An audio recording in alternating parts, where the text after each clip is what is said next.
If you're haunted and harassed by your own inner critic, if you've ever been curious about why hypnosis works so well, if you're a seasoned hypnotist, or if you suspect that the inner critic is actually hypnotizing you to hold back from reaching the greatness that you know deep down is inside you, lean in and get inspired to get out of your comfort zone and create your one precious life with purpose and intention.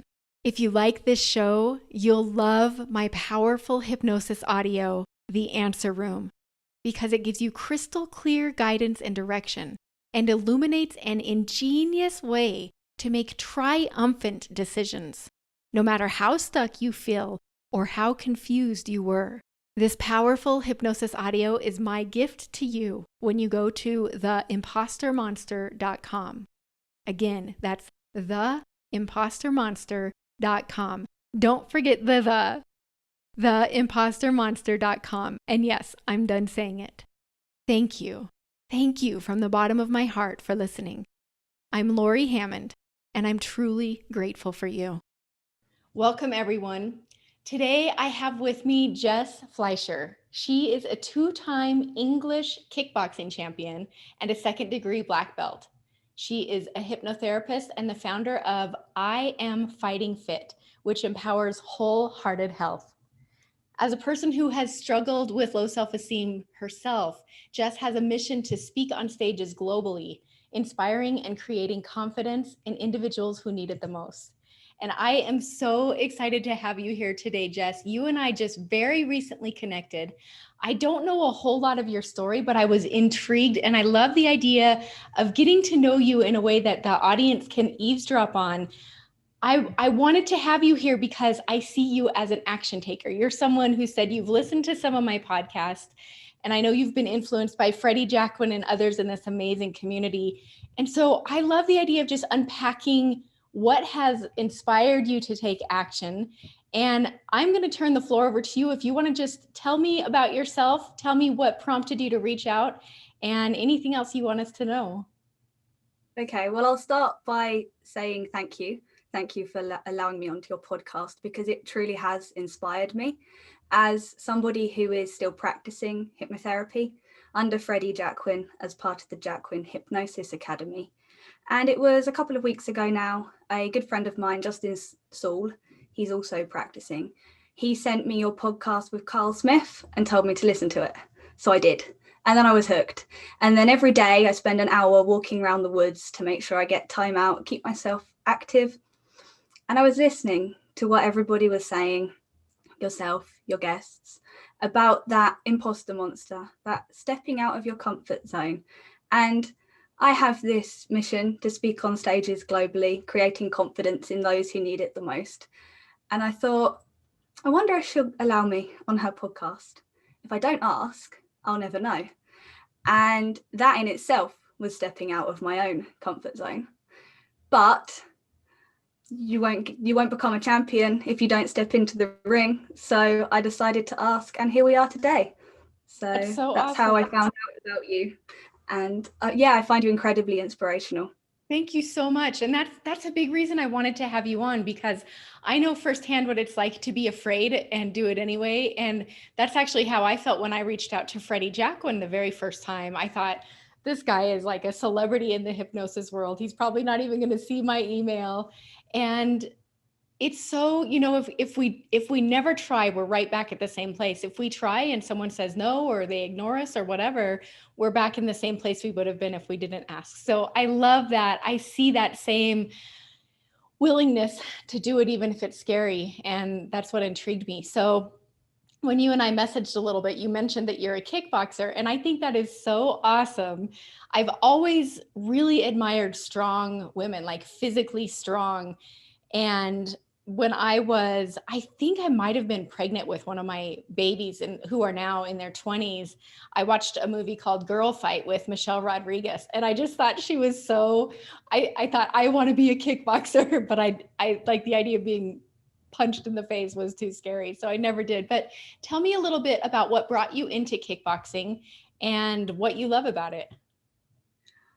I love it because it pushes me. It pushes me to improve. It pushes me way out of my comfort zone. I was never a fighter. I never identified as a fighter. I never identified as anybody with any form of fitness or an athlete or any of those words that we associate with successful, physical. I began when I was 19 and I had cripplingly low self-esteem, and I wanted to. There was a part of me that wanted to kickbox. I looked at it and I thought it looked amazing, but it took me 4 years. So I first saw it when I was 15 and I couldn't do it. I was quite fat as a teenager, fat, insecure. But over the next few years, I lost a bit of weight, but I didn't develop any fitness. I didn't develop any confidence. I just was making my way through life, doing okay. Then finally, my boyfriend encouraged me. He held my hand. He took me there to the gym. He was already training. He'd started a couple of months previously. And that was how it began, having somebody to help me overcome that fear. And then once you get going, the hardest part is stepping through the door.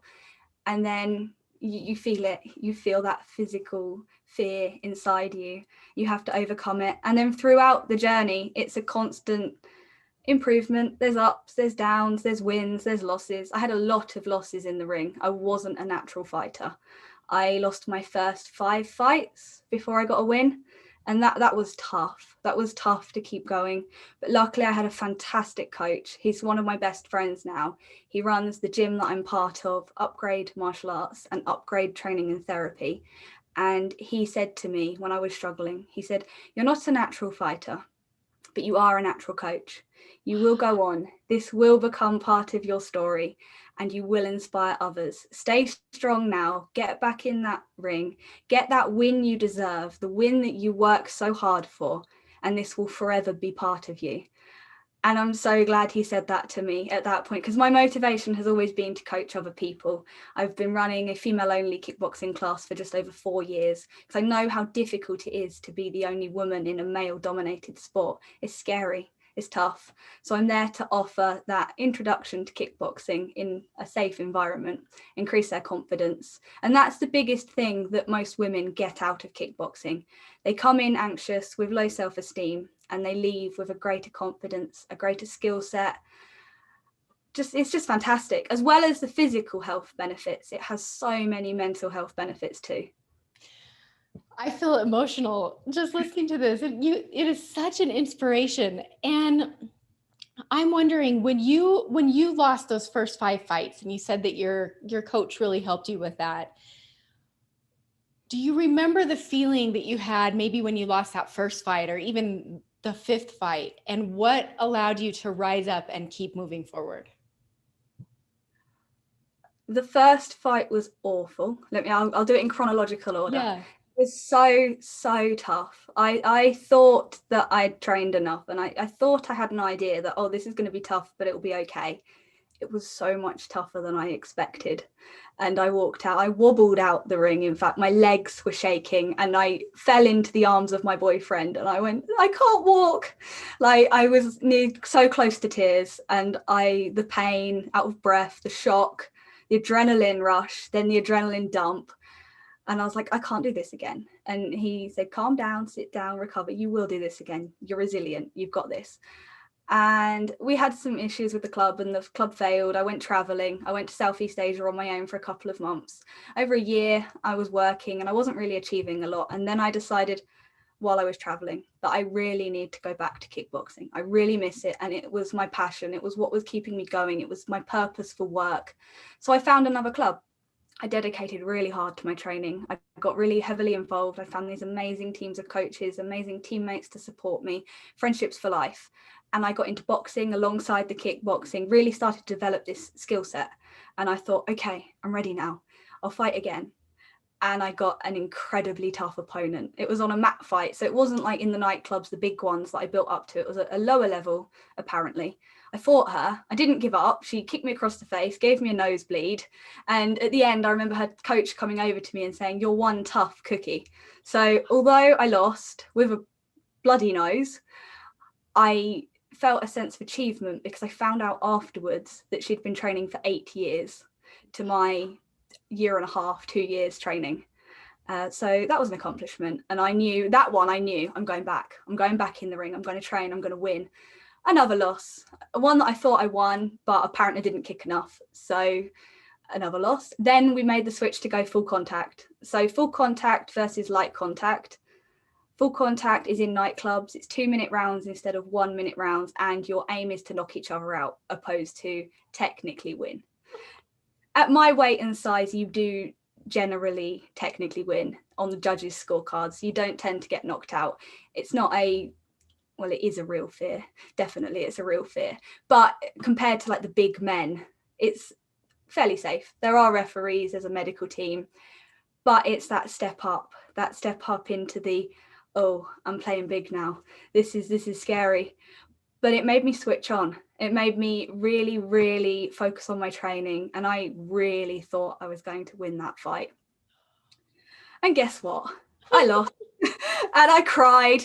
That one I cried. That one I was so, all of the emotions just came out. I was like, I can't do this anymore. But I'm not giving up. And she was amazing. She was my first full contact fight and my third full contact fight. I had the privilege of fighting her again after getting a win.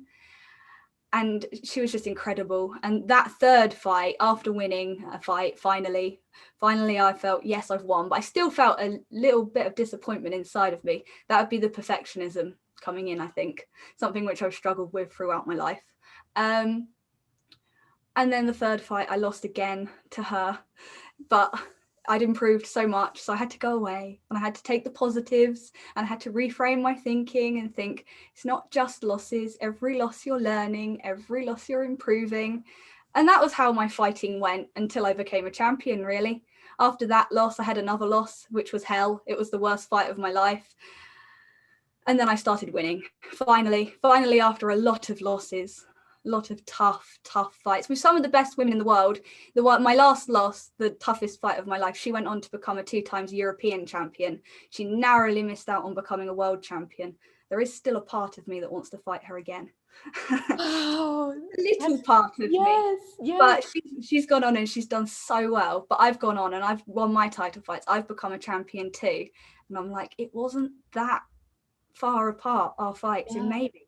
But maybe that's just my ego. Maybe it wouldn't be sensible. I think it's absolutely incredible. So do you still actively fight, or are you mostly training others? I'm mostly training others. With COVID and lockdown, training to fight hasn't been possible. But going back to that good friend in the gym, he's there to support me in my training, but also my life and my business, because we're best friends. And I was training for my second title fight. So I'd become a champion. That amazing moment, that profound moment that I go back to in all positive hypnosis. I pull forward becoming a champion, that focus, that drive. It's amazing.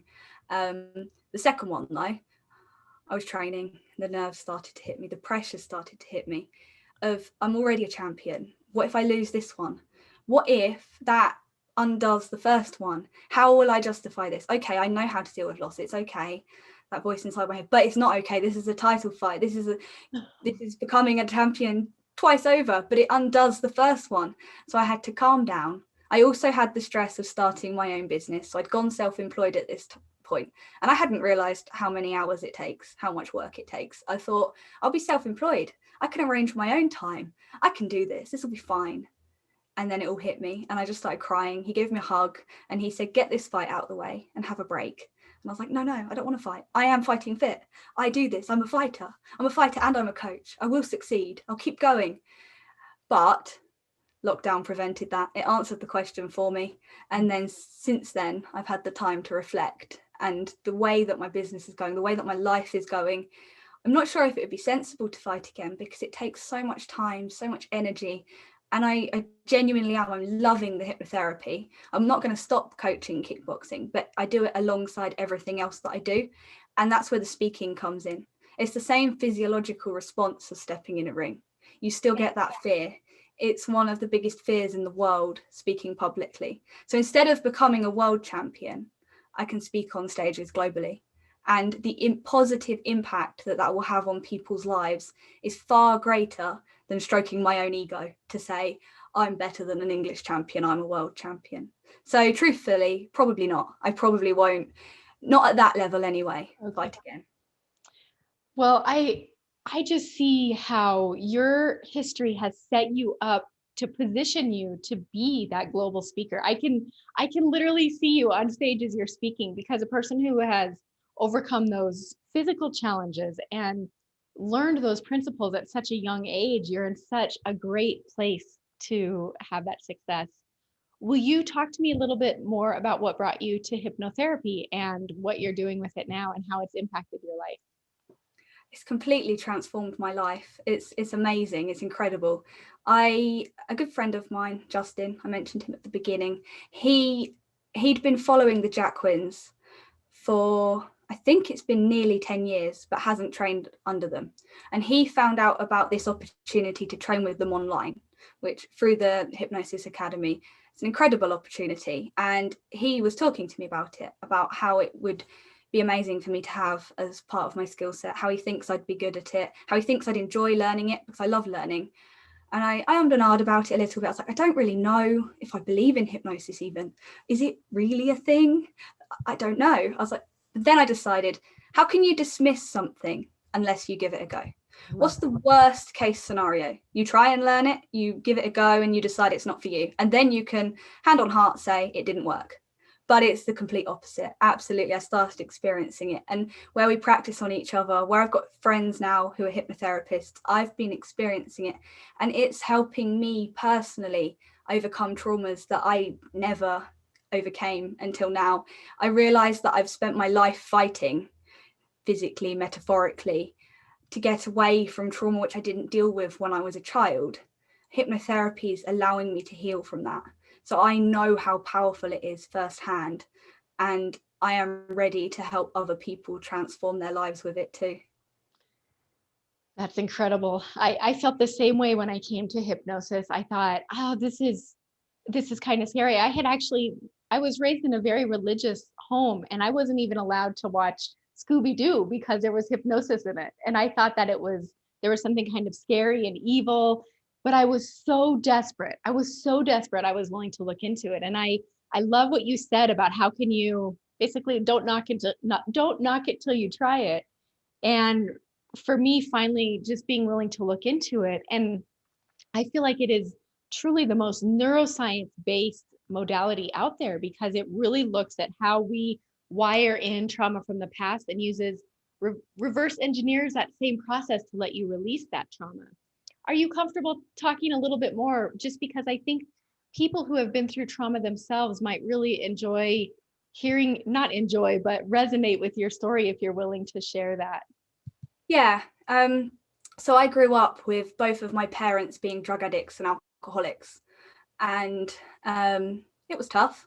I practice a lot of gratitude. Someone said I need to add more emotion into my story to draw people into it. But if anybody's experienced trauma, they will know how it feels. Yes. It was tough. We had social services involved, and my teenage years were the hardest. I don't remember struggling too much as a child. I went to a good school, I had good friends. I think that's where the perfectionism came in and the avoidance, because by the time I got to being a teenager, I had this pressure to be academic. And I think a lot of this is where hypnotherapy has helped me go inside and reflect on all of this. I've remembered things that I had no recollection of and no understanding of, which I now do. I remember being in year 10 at the beginning of the year. I'd missed most of year 9, I hadn't sat the exams.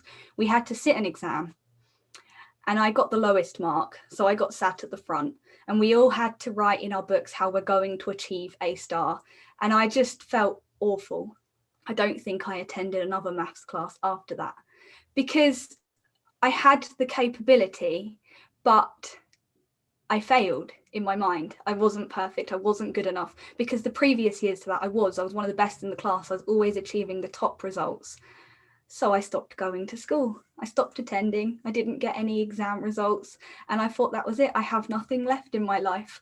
I'm not academic. I didn't believe I was sporty or creative or musical or any of these things. So I thought, what should I do? I went and worked in a family pub, because that's what my dad's always done. He's always worked in hospitality.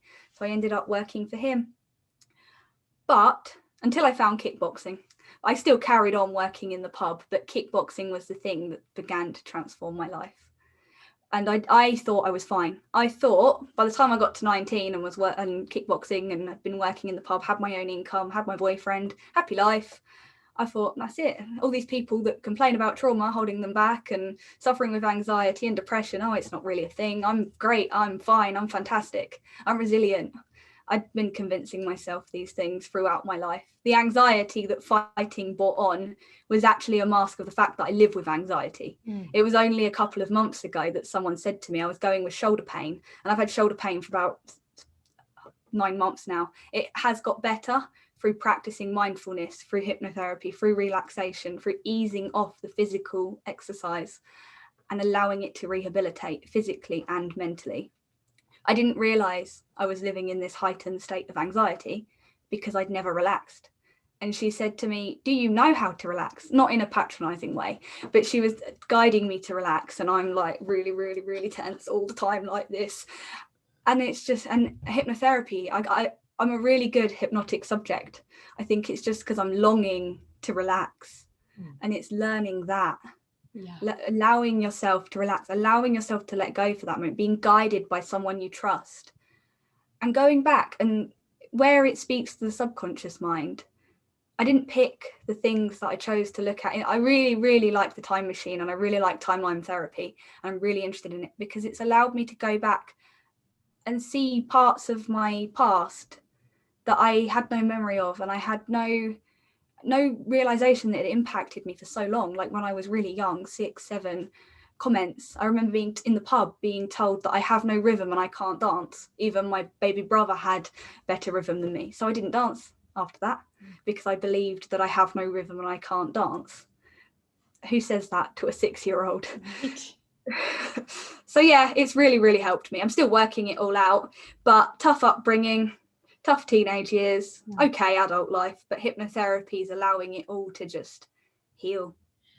Thank you for sharing that. And for anyone listening, I will put links to Freddie and Anthony's hypnosis training in the notes below. I've also had Freddie on the podcast twice, so those will be really valuable to listen to. And when you mentioned the time machine, that's also Freddie's protocol. And anyone who's listening can read about that in his hypnotherapy book, which I highly recommend, and get it on Audible because you can listen to Freddie read it, and Freddie hypnotizes you throughout the book.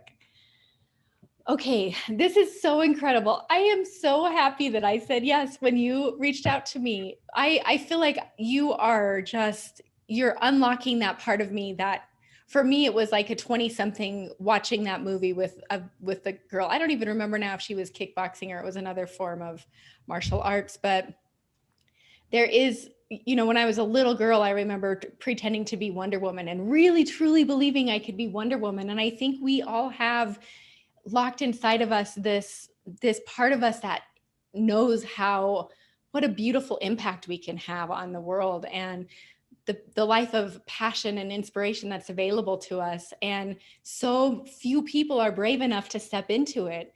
And so I love that you had your boyfriend that supported you, your coach that supported you, these people that have come into your life.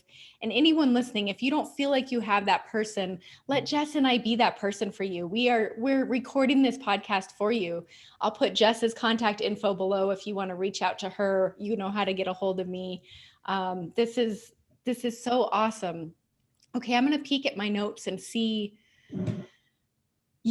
so you have mentioned perfectionism. And I think this is something that I think it's one of the imposter monster's favorite tricks. And one of the most valuable parenting books I read when I was raising my kids. I was also a perfectionistic parent, and I would read all these books about how to be the perfect mom. And my favorite one was a book about birth order. And I'm a firstborn. Are you a firstborn as well? Yep. Okay, I thought you were. Firstborns and only children, and anyone, but especially those that birth order, tend to be really perfectionistic. And the book I read talked about the discouraged perfectionist. And this is what I hear when you talk about math class. Like, if I can't do it perfectly, I'm just going to stop.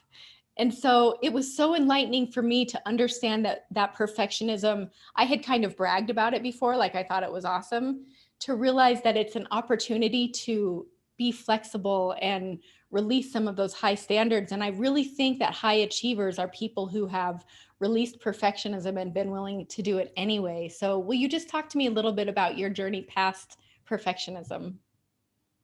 I think the journey past, I have to reflect back on it because I only started reading about it in the last year or so. Brené Brown was my big influence for it. I think she's amazing. But I think I had it. I think I had this from as early as I can remember, because what I've tried to reflect back on, that pressure to be the one that keeps on top of everything. I think the difficult upbringing with parents who weren't always there, like they were there physically, but weren't always emotionally there, emotional neglect, I guess. So I had to always be present. I always had to be the one, especially with the younger siblings. And when things got worse, it's that pressure that you put on yourself or your environment puts upon you if you're suffering with trauma that causes it. And then with the academic side of it, school was kind of like my way to succeed. It was what I was told. It's what every child is told. And a big part of me doesn't agree with mainstream education for this reason. You are told that you are as successful as your academic grades, not even your sport and creative grades. They don't really matter. English, maths and science, you must do well in those. Otherwise, you won't succeed. They're the ones that all your time and effort and energy have to go on.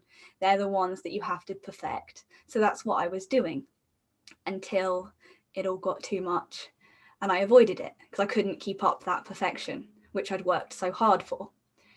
Then kickboxing was entirely different because I was useless. I couldn't even do one press up when I began. I was so useless compared to everyone else, but there was just that little part of me that admired them, and determination, resilience. I wasn't going to give up. A big part of me wanted to give up, screaming at me, why are you doing this? You're no good at this. You can't even do one press up. You're too unfit. You're too small. You're too much of a girl. All of these things. But I was like, no, shut up. Shut up, voice inside my head. I am doing this. I am a kickboxer. I am going to improve. And that was the key, I think. And the losses, the not being perfect, the having to overcome failure time and time again. I think it was a blessing in disguise because I didn't have that pressure. I put it on myself. And that's why I'm so grateful to now be learning how to overcome it. In business, it's extremely important. Even a year ago, compared to where I was a year ago to where I am now, it's okay to have a day off. It's okay to relax. It's okay to do something fun. Play is essential. Rest is essential, not just productivity and what we can do all the time. We have to enjoy it too. So I think that answers your question. It does. It's beautiful. And I agree about rest. I just had 2 big launches last month, and today it's early in the morning here when I'm recording this. And I said, okay, today I'm going to go on a hike. I'm going to just do like normal day stuff and set my business to the side. And I think that's when we're rejuvenated. And I think part of the reason this conversation is moving me so much, anyone who's watching this can see me wiping my eyes and I'm like, is there mascara on my face? I'm feeling so emotional because I really think that your journey in, going from a person with a debilitatingly low self-esteem to the person you are today, who might still struggle if you're like me with that self-esteem, but you do it anyway. It's so symbolic and metaphorical of my journey as a business person. And, I work so hard to create this business. And I really think that the very hardest part is the mental game. So anyone listening, if you have ambition to really boost your hypnosis practice or whatever line of work you're in, the mental game is the hardest. And if you start to understand, everyone deals with that imposter monster. We all, just last night, I was so tired. I hadn't slept well the night before. And I literally, in my head, I was thinking, oh, I just need to throw in the towel. I'm just going to close down my business and go back to being a hairstylist. And this is something I do to myself from time to time. And so I think something about the tenacity and the resilience that you've built up through your kickboxing career is that's why I can see you on stage. Like, you have set yourself up for success. And I think anyone can develop that tenacity. And part of it is listening to this podcast, modeling the people who have done it. And when you hear that voice in your head, realize it's not true. Yeah, it feels scary, it feels true, but you have it in you and you can keep going. Will you talk to me? Something you said earlier really jumped out at me. You mentioned that you went to Southeast Asia on your own for 2 months. And that, again, is something that I admire so much and something I've always wanted to do and have only just started in the last few years traveling more. Talk to me about what led you there and how it changed you to do that. I think what led me there is I've always had a desire to travel. Freedom, I think, is the key there. I've spent a lot of time working out what my core values are. My core values are honesty, courage, and freedom. So I'm honest. I do a daily lunchtime live in my Facebook group, and I just talk about my day. If it's going well, if it's going badly, how I'm feeling, what I'm doing, honestly. And people love that. They say I've got this natural energy, this natural authenticity. Courage, it's quite obvious. You need courage to fight. You need courage to go self-employed. I've got courage. And then freedom. It's one of my deepest desires to be free. Financial freedom, but physical location freedom too.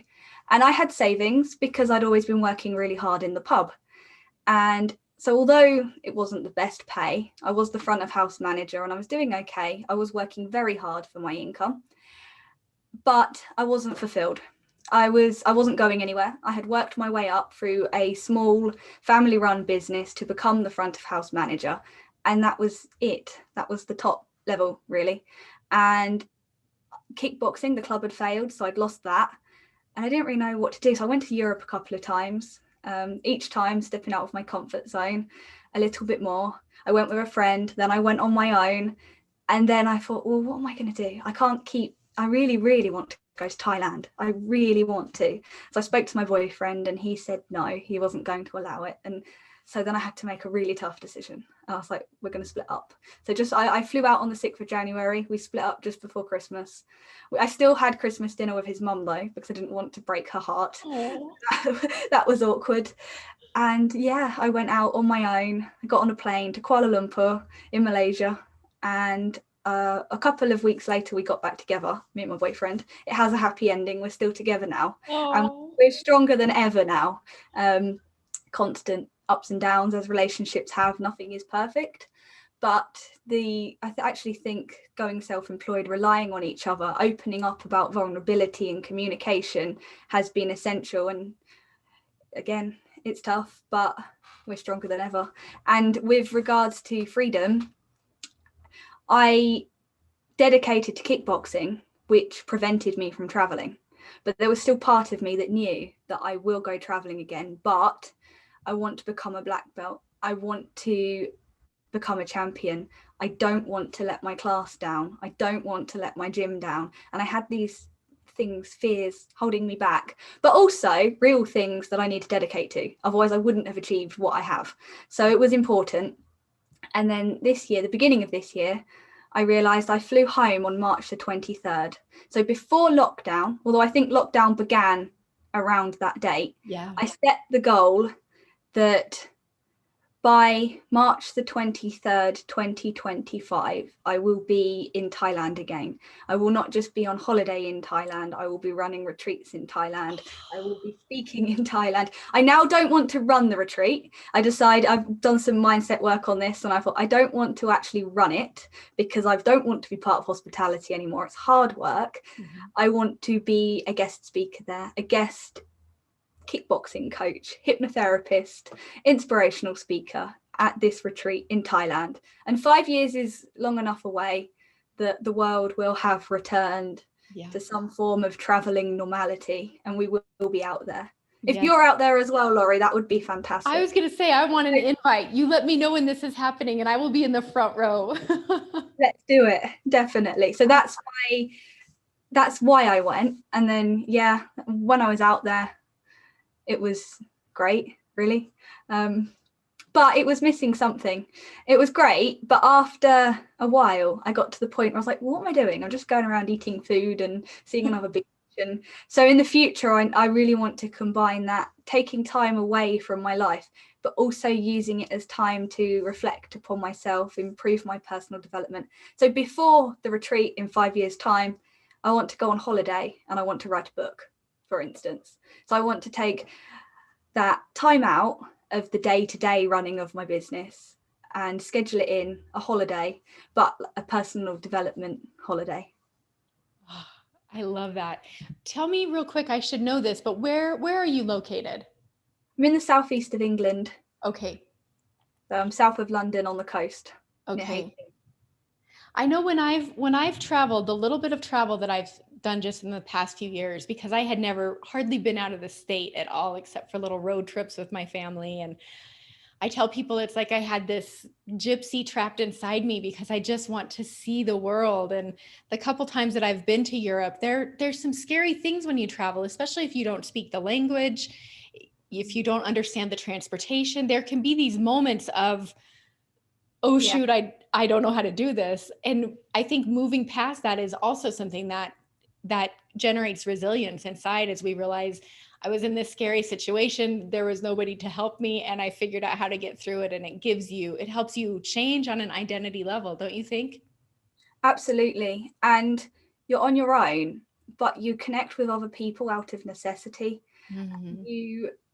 I stayed in a lot of hostels, and there's this hostel backpacking community. I remember flying to Bangkok on my own because I did a trek in Burma, and I had been traveling with a girl, so I wasn't completely on my own. When I flew out to Kuala Lumpur on my own, and I met a girl from Russia. So we're pretty different, but we both didn't quite have the courage to travel completely on our own. So we met up the other side of the world and traveled together for about a month and a half. And it's good because it got me out there, but there were differences, and they started to notice over time. And eventually, after a month and a half, we separated, we went separate ways. And then I was like, okay, I'm going to fly back to Bangkok because Thailand's an easier country. I like Thailand. I'll go back there, then I'll work out how I'm going to get to Vietnam. I'll skip Cambodia because I don't have enough time left. Working it all out, this panic on my own completely now. But I got back there and I walked into the hostel, and there was a German guy that I'd met in the south of Thailand a few weeks earlier. And it was like, I've only met this guy for a couple of days, but it was like welcoming a best friend. Like, I know you, we can do this together. And it was just incredible, that feeling, that connection. It's so real because it's unfamiliar. Everything is so unfamiliar. So when you, like talking about the unconscious mind, when you walk down your street at home in your local town, you don't notice anything. You know everyone, but you don't feel the need to communicate with them, say hi to them. You're busy in your own mind doing whatever you're doing. But when you're in an unknown environment, you're thinking about everything, you're aware of everything, and you don't know anything, and it's scary. And then you see something familiar. It's like, wow, this is incredible. So I love it. Yeah. Yeah, that's incredible. I know when I travel, oftentimes it's the same thing where I'll at partway through I'll think, well, what am I doing? I'm just going out to restaurants. And I started to notice that when I'm traveling, a lot of times the beautiful things I observe, because I am more present in an unusual setting, I'll think, well, I have this back home. And it helps me when I come back home to be more mindful and appreciative of the beauty and the people and the little, like I can duck down a little random side alley here, just like I can when I'm in Europe, and find something adventurous. And that always drifts. Like when I first come back, I'm more mindful, but then, we kind of drift into our normal routine. So even having this conversation with you is going to help me start to appreciate the beauty, especially for those of us who love to travel and really can't right now. There's so much beauty right there if you're really present and start to hone in on that. So Yeah. you had mentioned your daily lunchtime live, and I've tuned in. I don't stop and watch people's videos very often because I love them so much that I'll get sucked in and I will never get anything done. But I've tuned into a couple of yours, and you are incredible. I totally agree that you have this way of just exuding this genuine authenticity, and that inner coach comes through, and I feel inspired when I hear you speak. And so I'm wondering if you'll talk a little bit about what gave you the courage to start making those videos. Was that really easy at first, or did you have to overcome some hurdles to start doing that? I had to overcome hurdles to do it. I had I'm big on habit formation. I find habit creation really interesting. So obviously hypnotherapy helps with habit removal too. And that's something that I enjoy. But I knew that I needed to create this habit to make myself do it. Create a routine. Routine is essential. So when you're training to fight, you establish a routine because your willpower will drop. You might have all the motivation in the world to start off with, but then a day will come on, you're too busy, something comes up and you don't do it anymore. Lockdown hit. I tried to create a routine. I tried to do it. I hate the word try. And I remember one time in the gym before a class, and I wasn't in the best mood that day, but I was talking to a friend and I was like, I really need to go live. I really don't want to go live. I really don't know what to say. I really don't want everyone to judge me. Oh no, kind of really nervous. But I did it and it wasn't very good. The first ones never are. But I felt good that I managed to do it, but I stopped doing it regularly. Lockdown hit. I had a couple of days of panic, anxiety. What am I going to do? Shall I give up everything? I can't coach kickboxing anymore. I can't earn an income. And then I sat down and I thought, no, you can. You can coach kickboxing. Just because you haven't done it online yet doesn't mean you can't. So create that routine. Speak to the women you coach. Ask them if they'll join you on Zoom. Give it a go. Learn how to do it together. And that was how Fighting Fit Together was created. Lockdown pushed me to go online. And then I realized that I was dedicating everything to my business and my eating had gone out the window. Some days I would hit 3:00 in the afternoon and I still hadn't made time to eat. I was worrying about how to record a video and make it look good. I was worried about the stupid details of how do I get a website and how am I going to do this and how am I going to do that? It's like, no, it's important to look after your own health first. As a self-employed person, more than anybody, we need to look after our own health. And especially if we're coaching other people, we want to help them to the best of our ability. So we need to be functioning at the best of our ability. So I was like, okay, you need to have lunch. Habit stack, going live with lunch. You want to develop this skill. If you don't practice, it won't improve. There's no point sitting there going, oh dear, my first video wasn't very good. I give up, because that's not what I do. I want to improve. I need to practice. It all comes back to that. The same with the fighting, same with the speaking, the same with the hypnotherapy. If you don't practice, you don't get out there and you don't go and do it, you'll stay crap, basically. So since then, I've done it every Monday to Friday at 1:00. I do my lunchtime live. They vary from 2 minutes to 10 minutes, just a little bit about my day, what I'm doing, if I've got anything insightful to tell people. Today, it was a quick one in the car. I'm on my way to record a podcast with Laurie.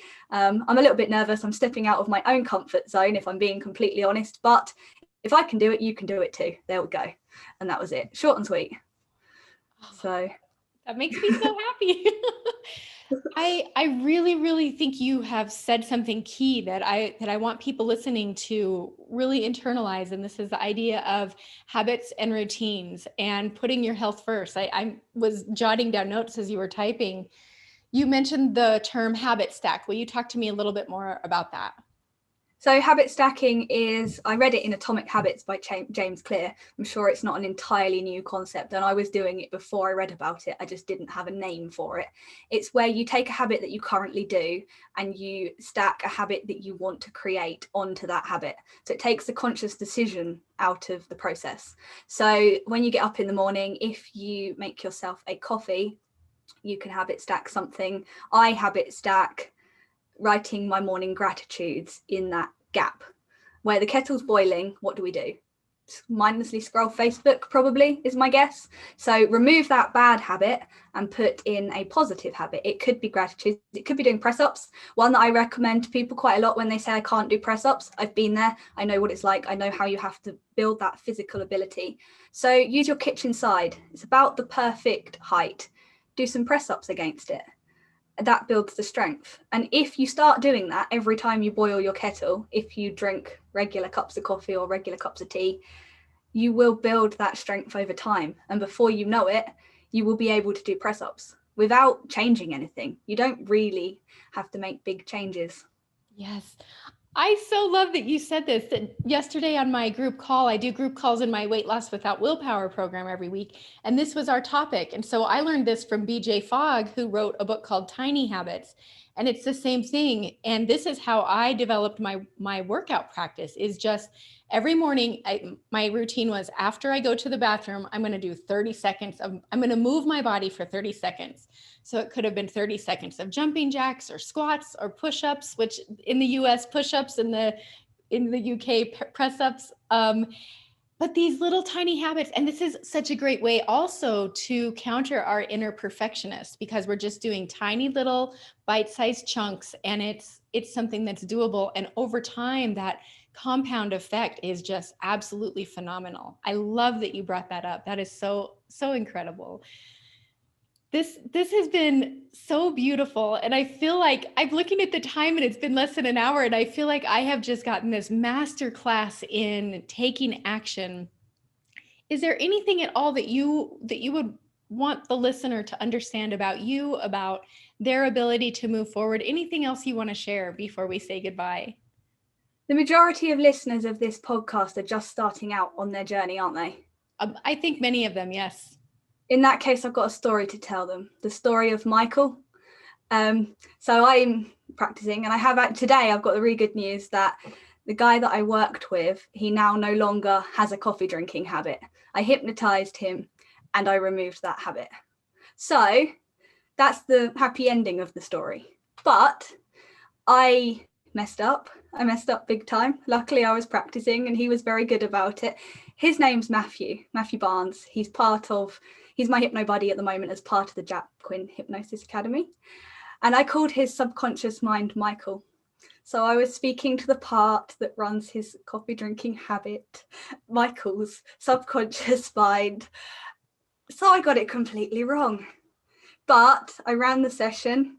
I managed to carry on and it worked. The habit has been removed, but I'm not perfect, and that's okay because I'm learning. And I think the moral of the story is it doesn't have to be perfect to be effective.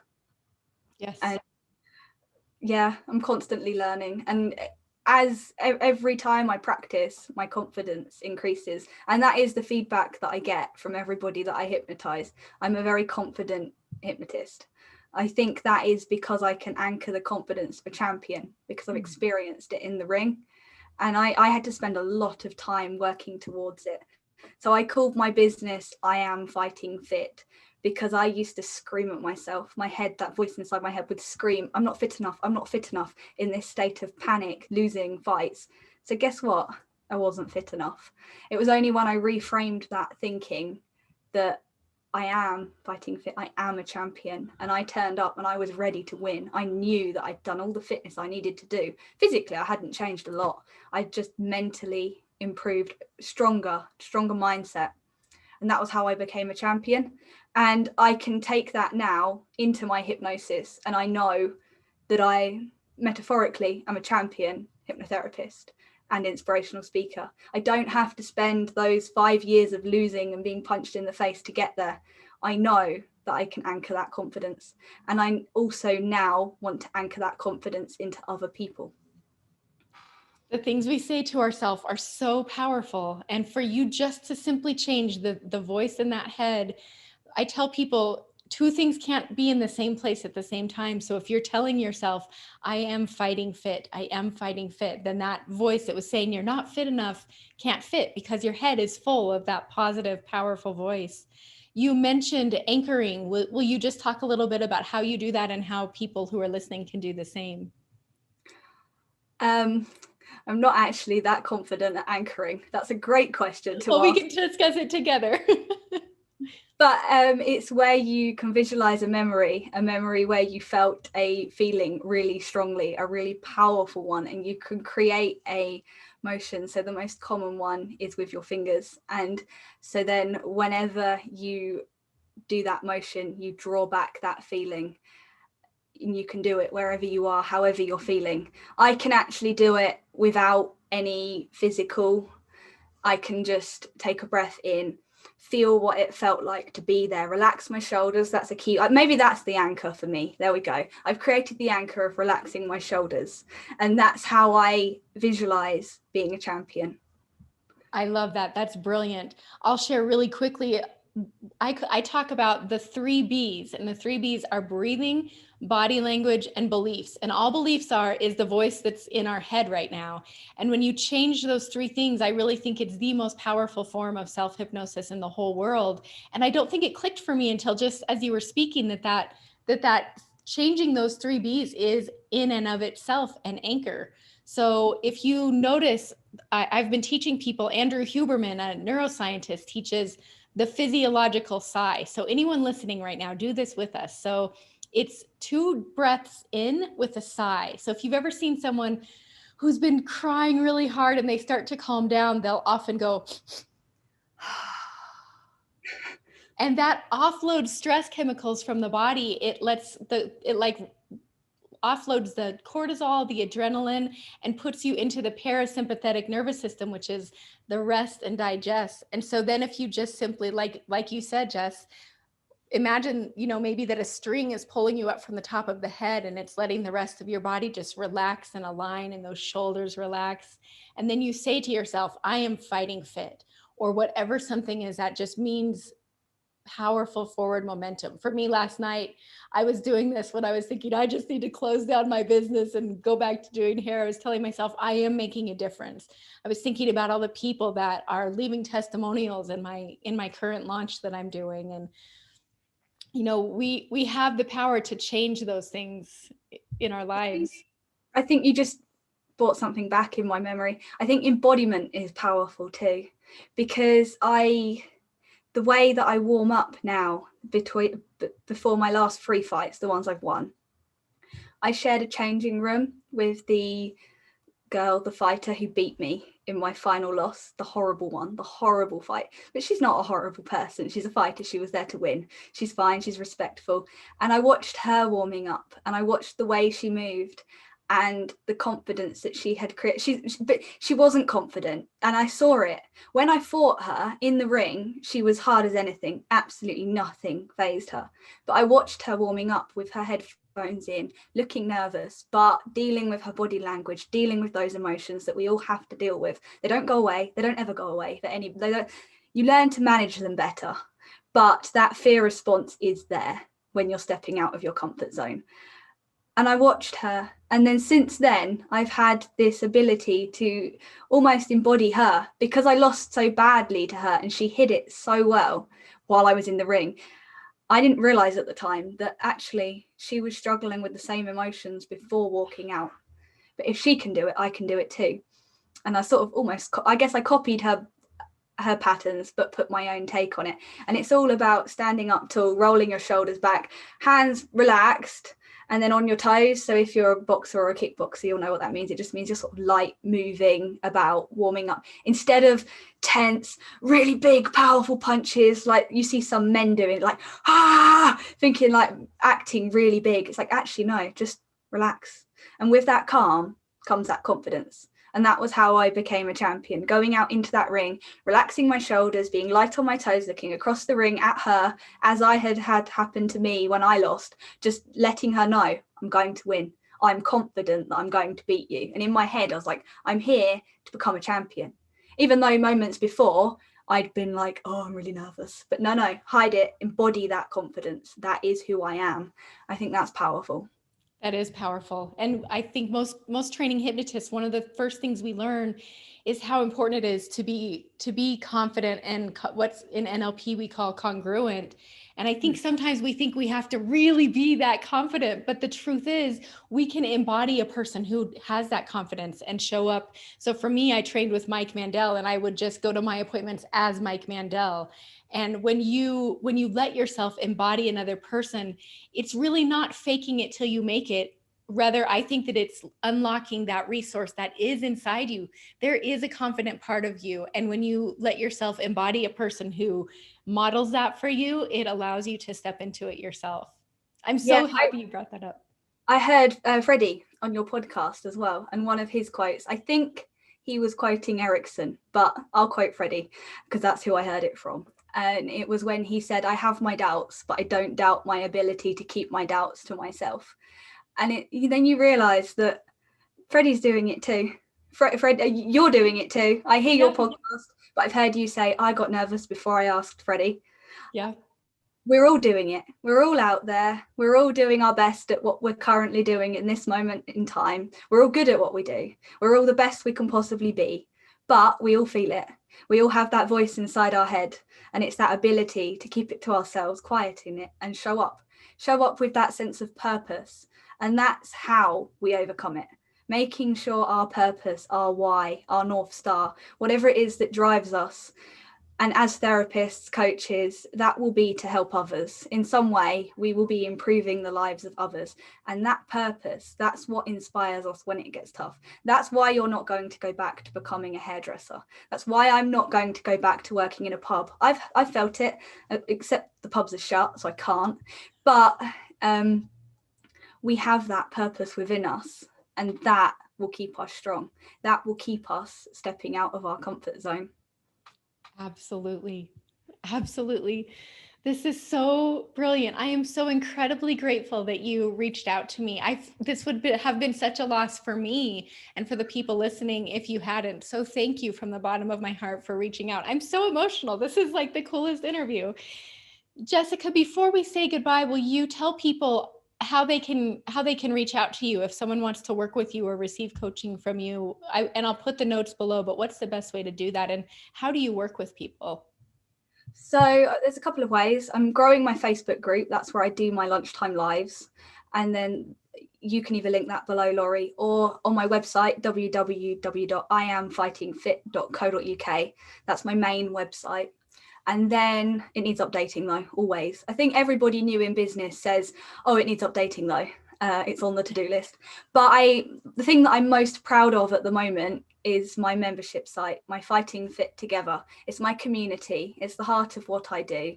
And I guess simply it's about personal development. It includes a live kickboxing class weekly on Tuesday at 6:30 UK time. I do have a lady training with me from America.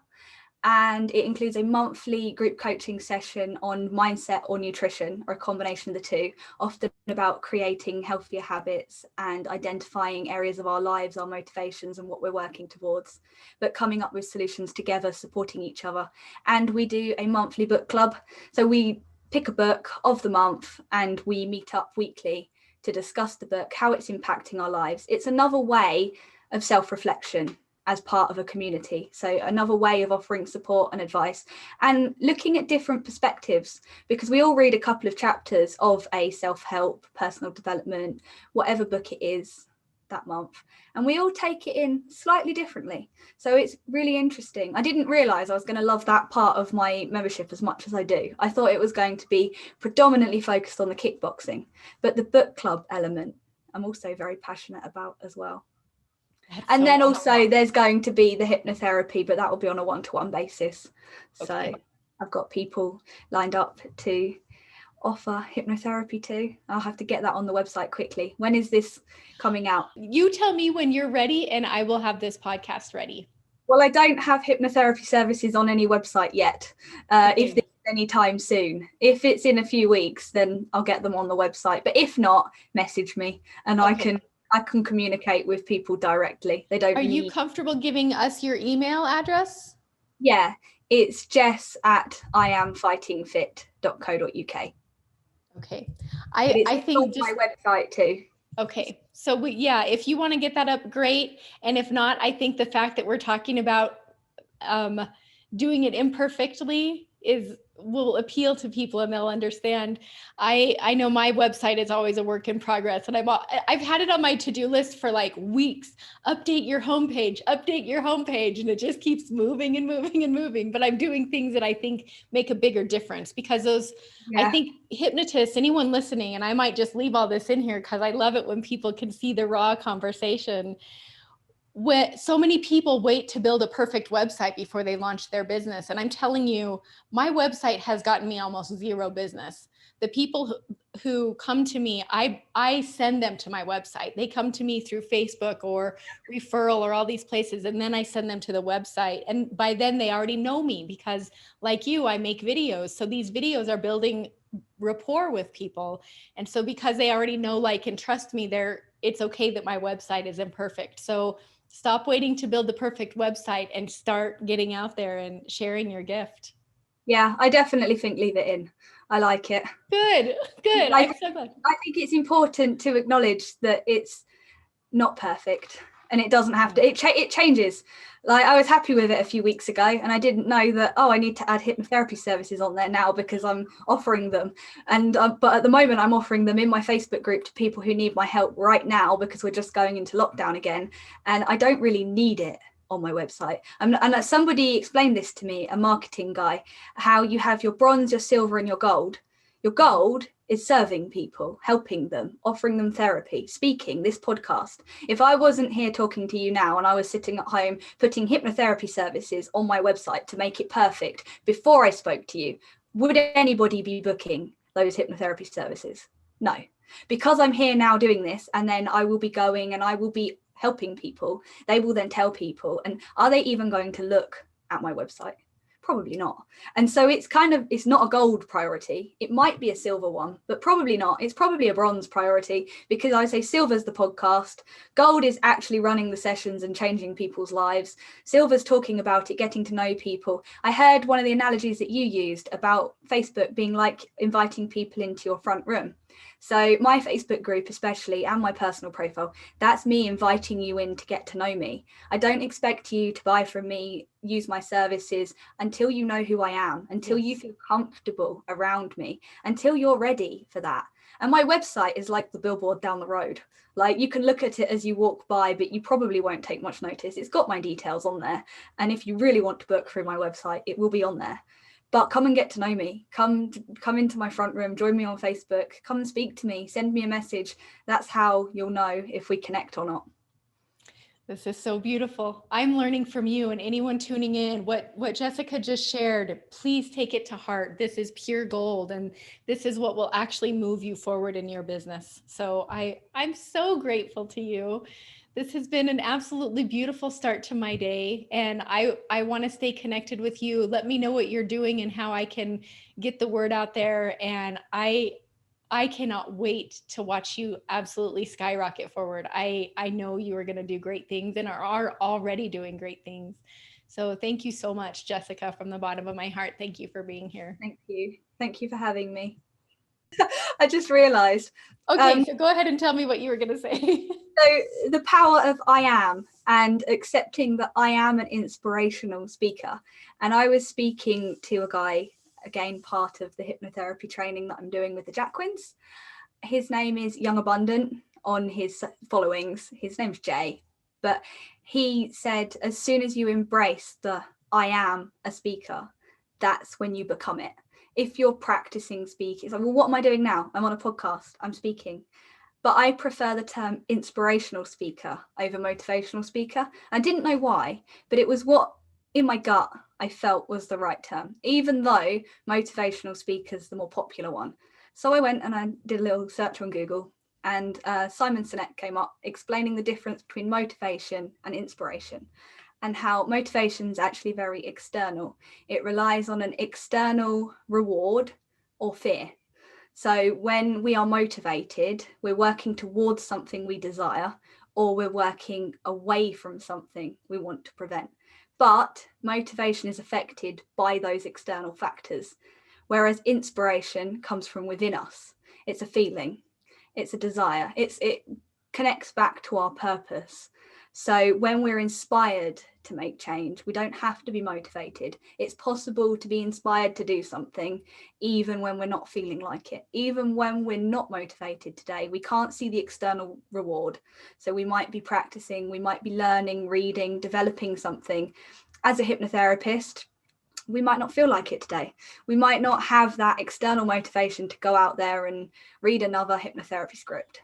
But we have that internal, that inspiration, that we know that the study that we put in now, the practice that we put in now, the overcoming that comfort zone, silencing the imposter monster, we will affect the lives of others.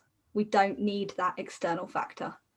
Absolutely. And you mentioned we had turned off the recording, and Jessica and I were thinking we should put this back on because we were talking about these amazing things. You mentioned when you were working with Matthew/Michael and you had the script and went off script. Will you talk to me a little bit about going off script and why you like to do that. Yeah. So it was actually Carl Smith that inspired me. There we go, going back to inspiration. But I have never felt comfortable reading the scripts. They sound like Freddie and Anthony to me. And I understand that you need to learn the fundamentals of, say, parts negotiation. And I'm at the point now where I know how it works. I don't need to read the script. The same with the protocols that we learn, the time machine, the arrow.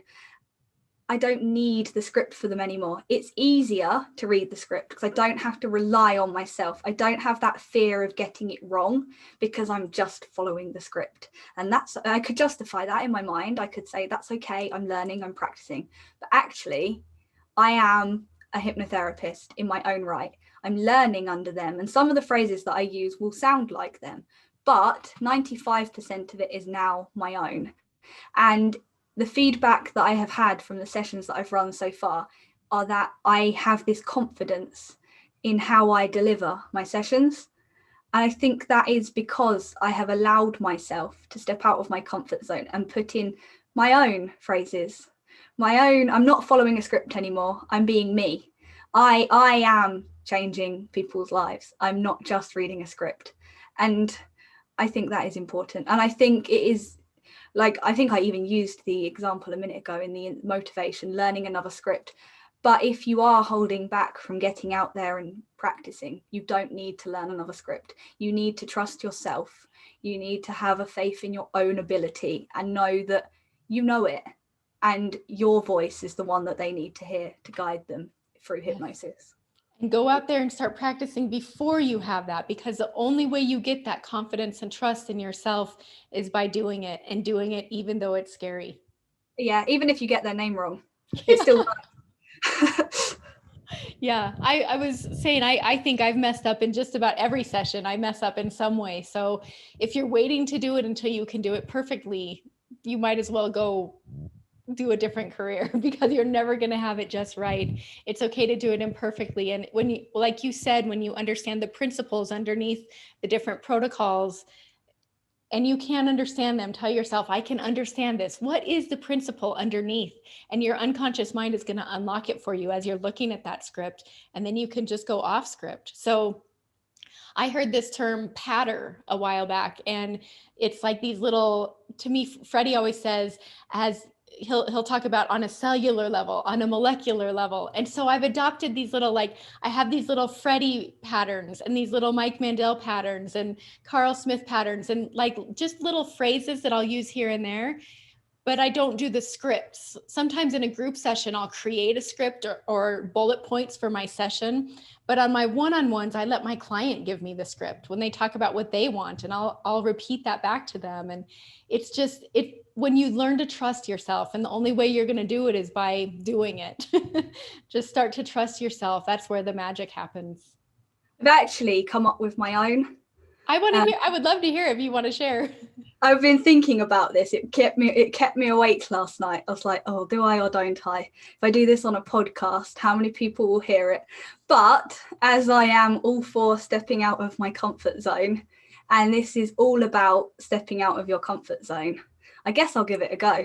I would love it. It doesn't have a script because I'm still creating it. So that's another thing. Creativity, it can't be wrong.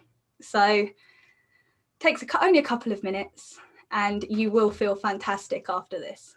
So if you're ready to be hypnotized, if you're sitting comfortably, take a nice deep breath in, breathing in optimism and positivity, and breathing out, feeling relaxation going through your body, allowing your eyes to close only as soon as you're ready to enter a profound state of hypnosis, a place where it's peaceful for you to be. Ignoring your surroundings, nothing matters, nobody needs anything, just for this moment. This moment is for you. Appreciate this moment, enjoy this moment, and acknowledge that you're leaving your body now. You're going to a place, a cliff, a big cliff. Take a look around, feel it, feel what it feels like to be on the edge of this cliff. This cliff is the edge of your comfort zone. Feel that fear in the pit of your stomach, but know that everything is okay. have a faith, have a trust, a faith and a trust in yourself, and know that you have wings inside of you. Know that they're there, feel them, ready to bring you to freedom. But before you feel these feelings, this freedom, you're going to have to step off of the cliff. So one more look around, see the sea below you crashing against the rocks, and feel it. Feel that fear that you cannot get rid of, the fear that you're going to overcome. And I'm going to ask you to be brave. I'm going to count from 1 to 3, and then I'm going to say jump. And then you will jump off the cliff and hear whoosh as your wings develop. Ready? 1, feel that fear. 2, know there's no turning back. 3, ready, and jump. And whoosh. Free. Freedom. Calm. Take a look around. Take a look at your wings, the most magnificent, most beautiful wings. You may not have seen them before. They may be new to you, but experience them now and know that they are always within you. Whenever you have to step out of your comfort zone, whenever you have to overcome a fear, know that inside you, you have the most beautiful, magnificent wings to support you, to guide you, to allow you to fly to your freedom. Look around. What does freedom look like?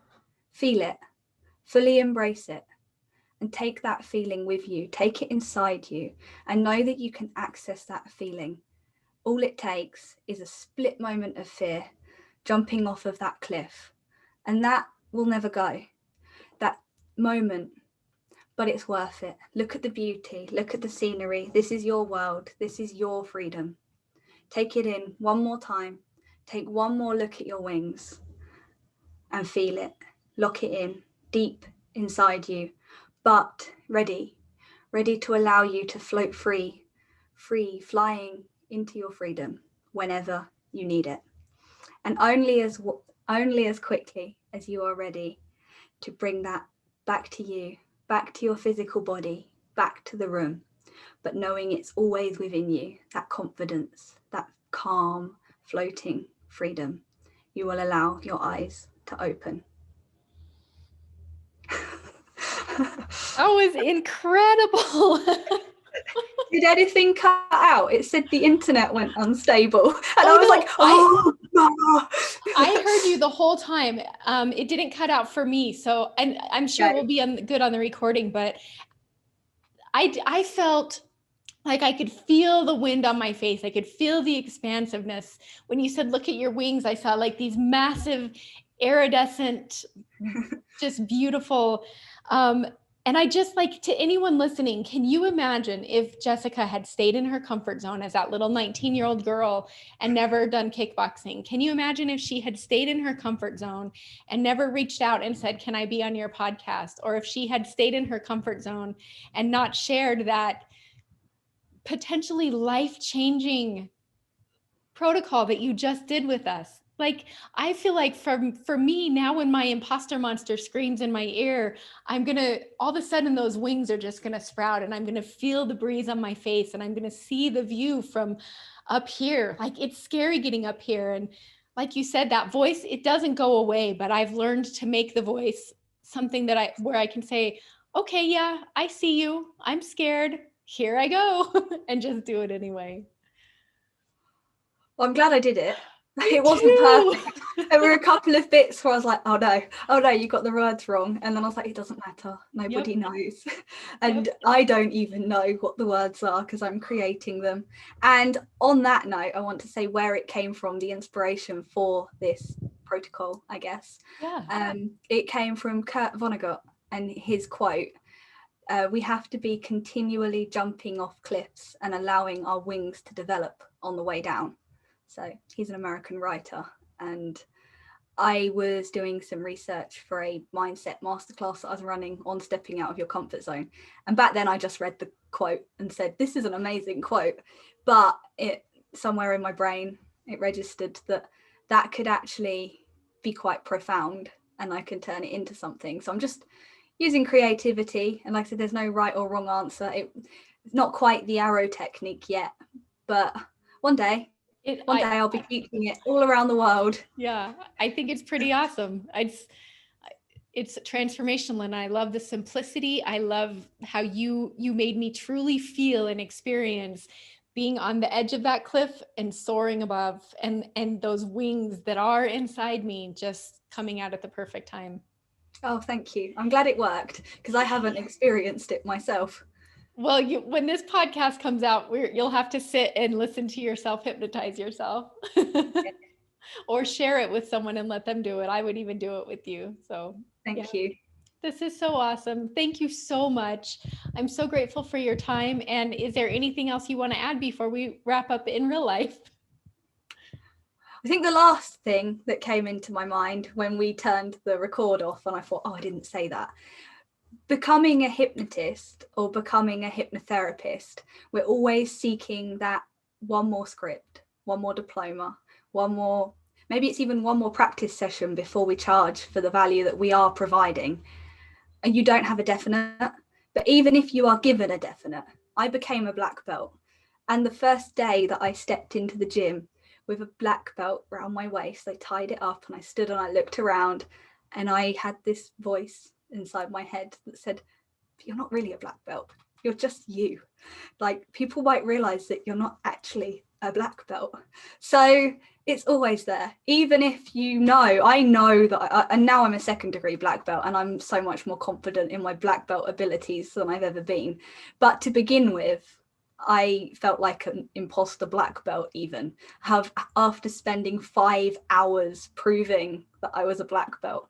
I still had that voice there. So don't allow that voice to stop you, because it will be there. You just have to allow your wings to develop and fly. Jessica, thank you so much. And thank you to everyone who listened. I'm so grateful for you. And I cannot wait to hear how you jump off that cliff and take flight yourself. Have an amazing day, everyone. I'm so grateful you've listened all the way to the end. What is one tiny action step you'll take now based on an aha moment you got during the podcast?